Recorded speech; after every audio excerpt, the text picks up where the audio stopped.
I'm Denise Lewis Fleming and currently the Deputy Minister of Finance for the province PEI.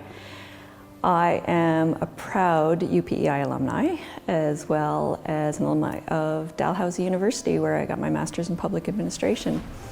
And I received my CPA designation, CA, in 1995.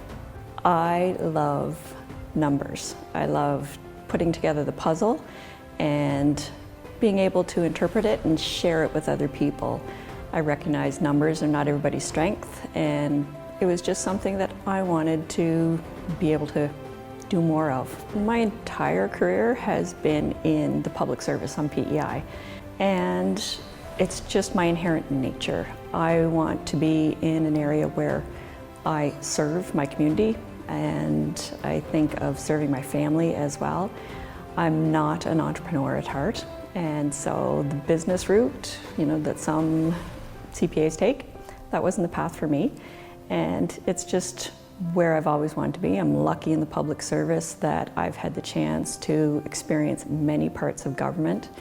Starting out in the Auditor General's office, I really had the opportunity very early in my career to get to know many different pieces of government and get an idea of what else I might want to explore and learn about.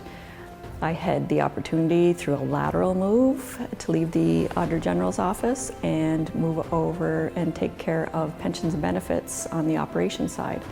So did that for a number of years before I took what I would call a stretch assignment, and I moved over to healthcare. And that was, for me, a big leap. Didn't know healthcare a lot, but it was the underlying skills that I received from my training, and also then just being in government and the leadership skills that I had people encourage me to develop to that point that made it possible to do it.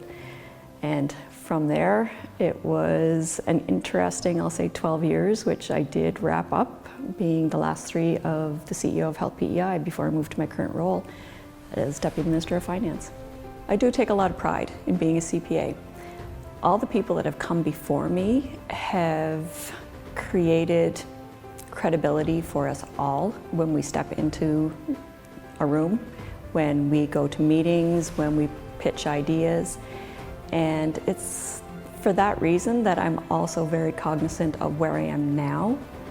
I am a role model, and other people see what I do will impact others in the profession. I think we are a profession that embodies ethics.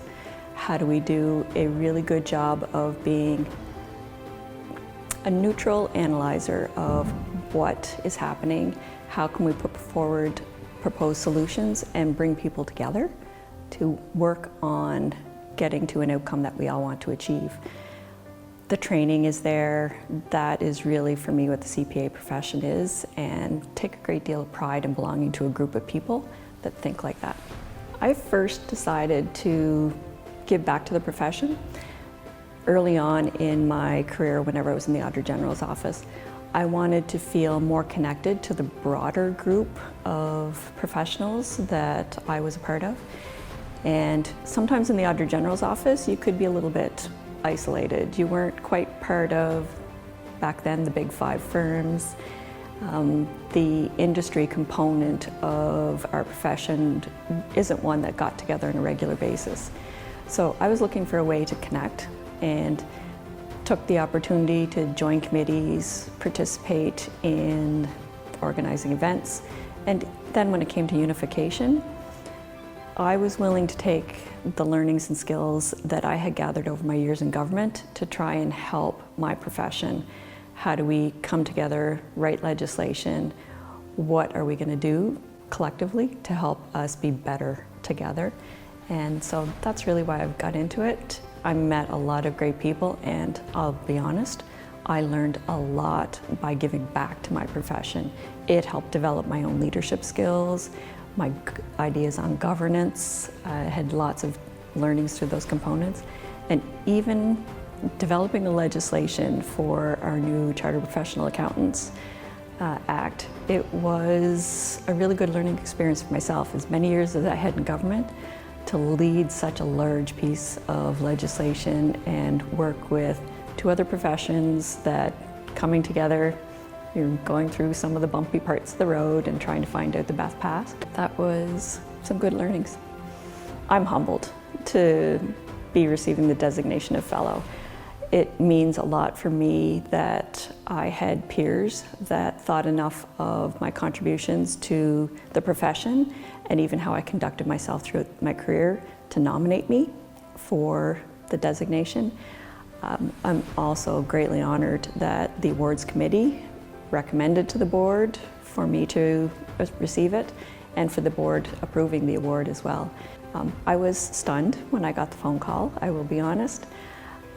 But it means a lot to be recognized that a quiet leader does eventually, it shows through.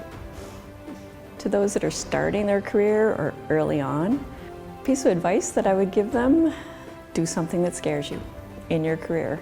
There are a couple of times in my career where I can clearly think on, I don't know what this is going to be like, but I was willing to take the leap and try it. And that's one of the areas that I had greatest growth, I would say personally and professionally, when I decided to make that leap.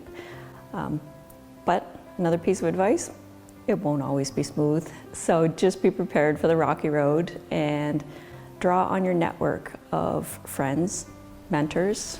They are a great resource to help you develop throughout your career.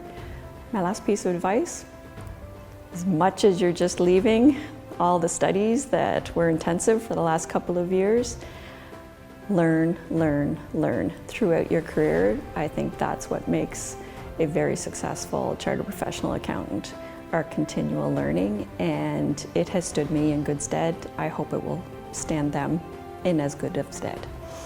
CPAs are leaders. You will transition over your career from defining yourself as an accountant to defining yourself as a leader. And for me, that was, I would call a longer journey, but it was a big transition for me to go from saying I'm an accountant to I am a leader.